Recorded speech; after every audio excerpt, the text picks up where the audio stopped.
Hello, hello, hello, hello mga ka-amazing! Ayan, and welcome back to my channel. Ayan, ako po ang inyong lingkod, DREWmazing. Ayan, at welcome po sa aking bagong edisyon ng aking vlog today. Ayan, and today, ang ating vlog ay about sa endscreen.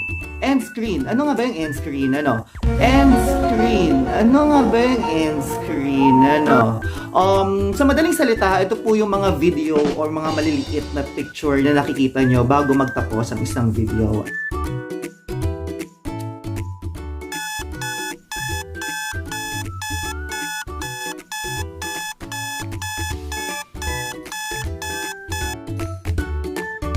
Ayan. Tuturo ko sa inyo kung paano siya gawin. So, bago ang lahat mga ka-amazing, ito, intro muna tayo.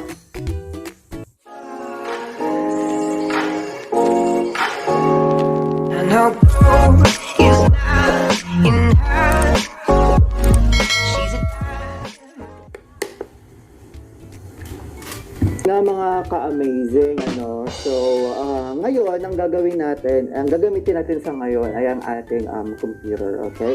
So kung ano po yung gagawin natin ngayon dito sa ating laptop or sa ating mga computer, ay ganun din po ang gagawin natin sa ating mga cellphone. Kung cellphone po ang gagamitin natin sa ating pag-edit or sa paglalagay ng endscreen sa ating mga videos. Pero ang gagawin nyo lang ay i-desktop site nyo lang yung mga cellphone nyo para po makita nyo itong listing na nakikita nyo ngayon dito sa aking video.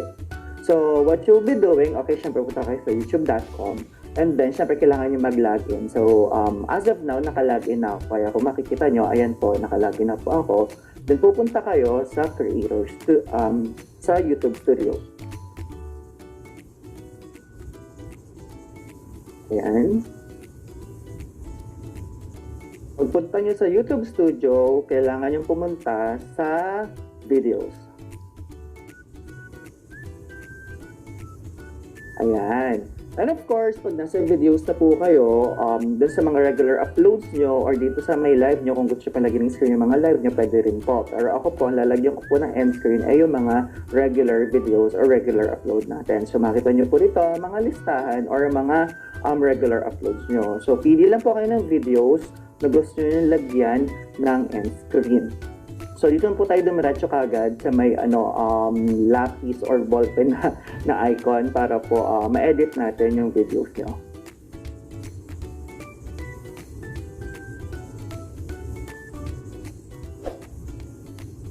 Alright. And then maglo-load po yun. Maglo-load po yung mga yung mga information about sa video nyo. And then dito po sa left or sa right hand side po ng inyong screen, makita nyo po itong end screen na ito. So click nyo lang po yan. Alright, and then may magpapapa po na bagong windows or bagong windows or bagong tab. And then makita niyo po dyan, iba't ibang klase po ng end screen na yan. Ang una po ay isang one video and one subscribe. Okay?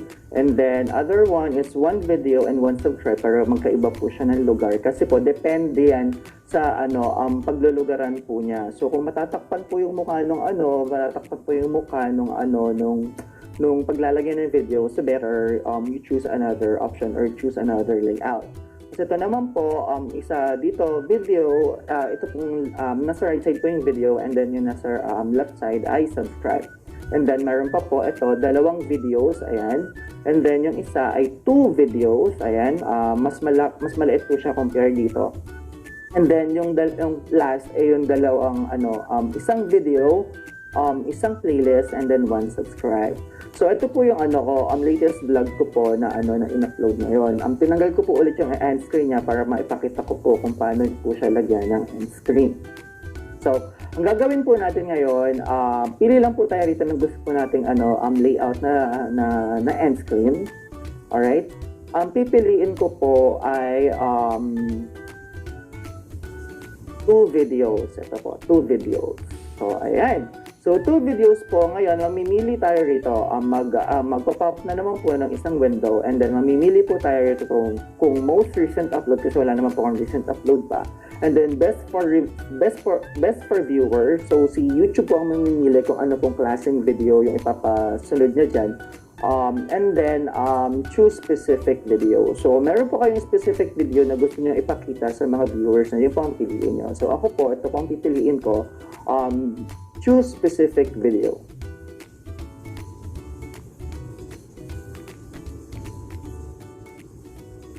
Alright. So, ito po, makikita nyo po dito, magpo-pop up na naman po na another options. And then, makita nyo po dyan lahat ng videos nyo na meron kayo sa channel nyo. So, gusto ko ipakitang susunod sa aking mga viewers ay ang aking video na finally monetized. So, ito po siya. Mag-a-appear po siya dito. And then, pili pa po tayo ng isa. And then, you choose another video. Kung ano po yung gusto nyo pang ipakita sa viewers nyo. So, ako naman po, ang papakita ko po, gusto ko ipakita sa mga viewers ko, itong video ko na ganap sa unang araw ng lockdown. So, ayun lang po. The same thing din po, kung ano pong gusto nyong layout, sundin nyo lang po yung nakapop up po dun sa screen nyo.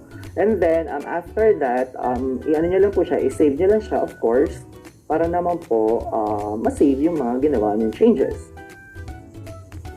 Nakalagay rin po pala rito yung oras kung anong part po siya ng video nyo makikita yung end screen nyo. So, dito po sa part ko na po to, mag-a-appear po siya sa after ng 9 minutes and 51 seconds na video until 10 minutes and 11 seconds kung part ng video. Ayan. Pwede nyo rin po siyang i-adjust. Meron po ritong cursor. Ayan. Pwede nyo rin po siyang i-adjust kung gaano ka-easy or gaano kahaba po yung gusto nyong gawin. Pero ako po, hindi ko na po siya iibahin para po medyo mahaba yung pag-appear niya sa aking screen. So, ganun po siya. And then, that's it. And pwede nyo po siyang i-try na i-play kung pwede nyo po siyang i-try i-play kung successful po yung ginawa nyong end screen.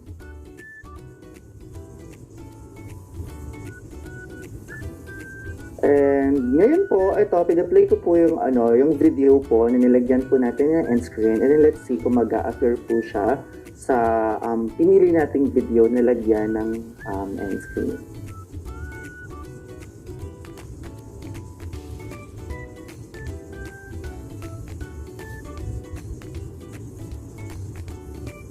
And ayan po, nag-appear po siya mga ka-amazing. Ito po yung pinili natin na ilagay ito sa ating video. So ayun po, ganun lang po siya kadali. So, ganun na nga mga ka-amazing kung paano maglagay ng end screen sa ating mga video sa ating YouTube channel. So, kung may mga katanungan po kayo or mga gusto po kayo ipagawa sa akin, ayan, as a tutorial, ayan, mag-comment lang po kayo down below para kung mabasa ko yung mga comment, ako na pong bahala ang magturo sa inyo nun. Kung hindi ko pa man po kaya, hingi po ako ng tulong sa mga tao kakilala ko para po matutunan natin yung mga bagay na gusto nyo pong malaman pagdating sa Paano YouTube. So, ayun, mga ka-amazing, kung bago lang po kayo sa aking channel, ayan, kung nakapula pa po ang subscribe button sa baba, pakiclick nyo na lang po mga ka-amazing, and pakisama nyo na po notification bell para po update kayo sa lahat ng mga ganap po sa buhay, at kung may mga bago po akong mga upload na videos and vlogs. So, ayun, see you mga ka-amazing sa susunod kong video or vlog, and kita kits, see you around, alright? Bye-bye!